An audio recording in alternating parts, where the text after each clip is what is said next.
की एक आहे तो सेफ आहे, काय भूमिका आहे? एक मिनिट लक्षात घ्या, राहुल गांधी अदानीच्या विरोधात फार बोलत होते लोकसभेला. एक दिवशी अचानक त्यांच्या भाषणातून अदानी निघून गेला.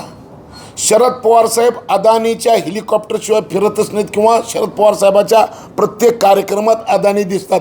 हाय काय प्रकार आहे? त्यांना ह्यांची गरज जास्त भासवण्यासाठी असा विरोध करतात का मला माहीत नाही, परंतु पडद्याच्या मागे गेलं तर काय आहे सगळ्या जनतेला माहिती आहे. यांचंच प्रोडक्ट आहे ते, पण आता आमच्या नावानं कार्यक्रम करायचं काही अर्थ नाही असं मला वाटतं. एकंदरीत असं म्हणलं जातं की मराठवाड्यात सरकारने सोयाबीनचा हमीभाव 4,892 रुपये जाहीर केलेला आहे, पण यावर्षी शेतकऱ्याला 4,892 मिळत नव्हतं.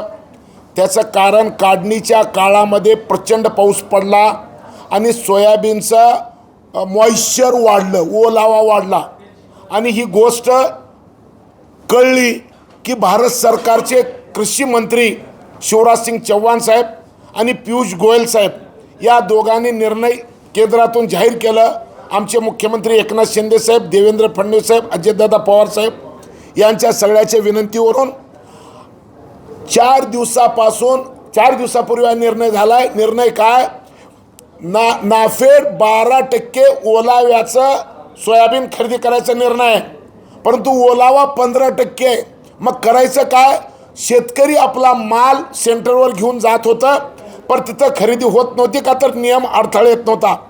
ते नियम बाजूला सारून आता ओलावा म्हणजे मॉइश्चरचं प्रमाण 12च्या ऐवजी 15चं स्वीकारायचं नाफेडने जाहीर केलेलं आहे.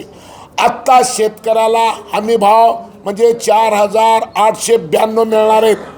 ज्या ठिकाणी केंद्र कमी आहेत त्या ठिकाणी मागल तेवढे केंद्र द्यायचं भारत सरकारने जाहीर केलेलं आहे.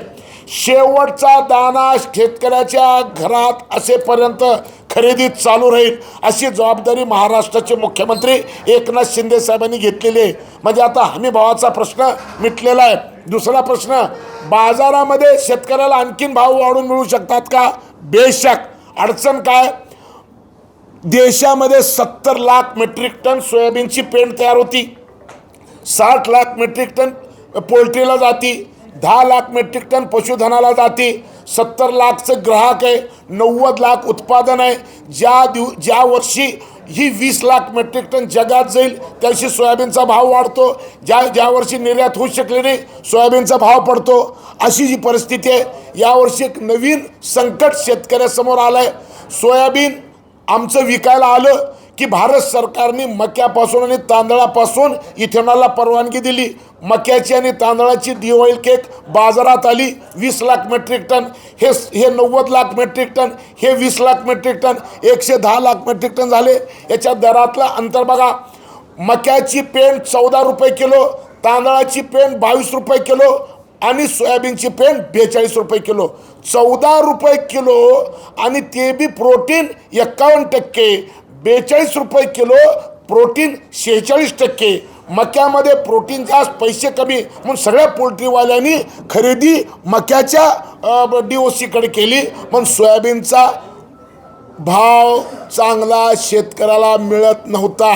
भारत सरकारने ही पेंड निर्यात करायची ठरवली, पण निर्यातीमध्ये एक अडचण आली. जगामध्ये DOCची किंमत 3200 रुपये क्विंटल आहे, आमची 42 रुपये क्विंटल आहे. मग आम्हाला ग्राहक आहे का? ग्राहक आहे. ग्राहक जगात का आहे?